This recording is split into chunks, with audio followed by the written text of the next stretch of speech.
Okay, so I just wanted to shoot this video more about information diet, about what you're consuming, podcasts, whatever it may be. And we live in an age now where every man and his dog's got a podcast. Every man and his dog, including myself, is making content. So there's more content. There's more shit getting thrown at you. There's more and more inputs that you can take in. And one thing that I think, and this applies to both beginners and people who are kind of, more advanced or have been in the game a little bit longer, is you have to be really careful of the interview kind of podcasts. And when I'm talking about the interview podcasts, I'm talking about, people that go on My First Million, people that go on like the Stephen Bartlett podcast, all those kind of entrepreneurs, because typically,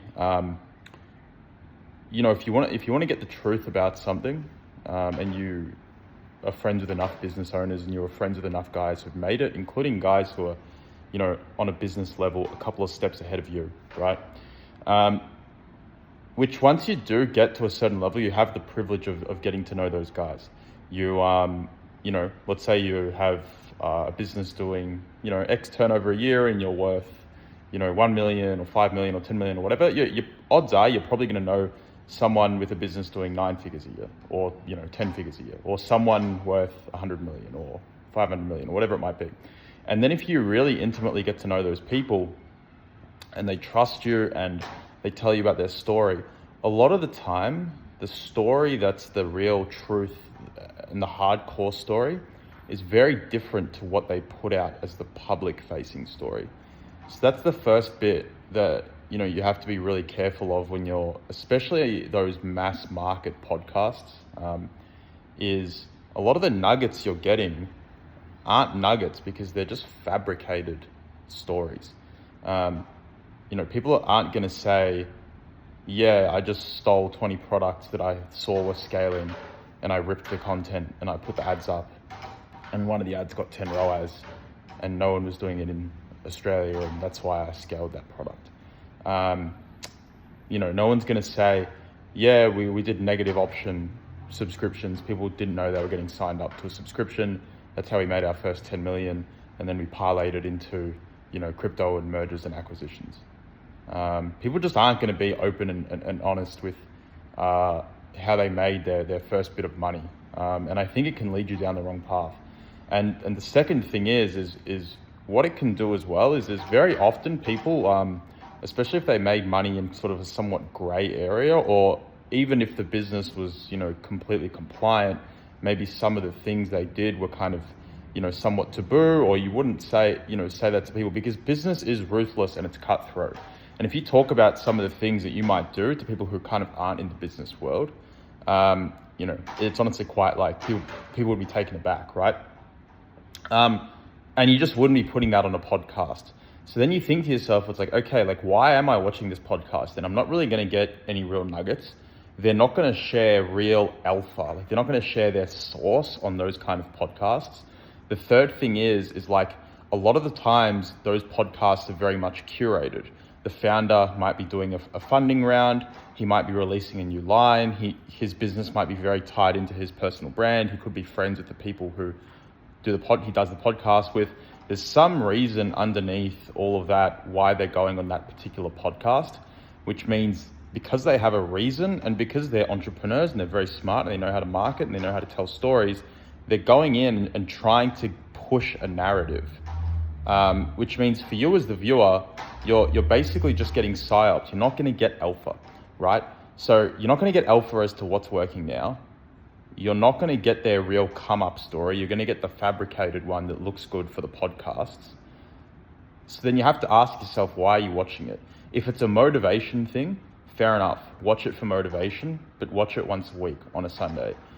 I've got people who tell me, yeah, I've been listening to 2 or 3 hours of podcasts a day. Tim Ferriss and, My First Million and Stephen Bartlett. And look, I love My First Million, so not to shit on that podcast. But I consider that Netflix, right? If I'm at the gym and I'm listening to a My First Million podcast on a Sunday, that's almost like my business porn, my business Netflix. And if I get a couple of nuggets here and there, that's fine. But to me, I consider that recreation and leisure and almost like wind down time. I'm not, that's very different to me going and finding a very highly technical CEO interview with 250 views from like 2017 of someone like scaling their company where they're actually sharing actionable insights. So you just have to be like very, very aware of what you're consuming and then the story people are trying to put.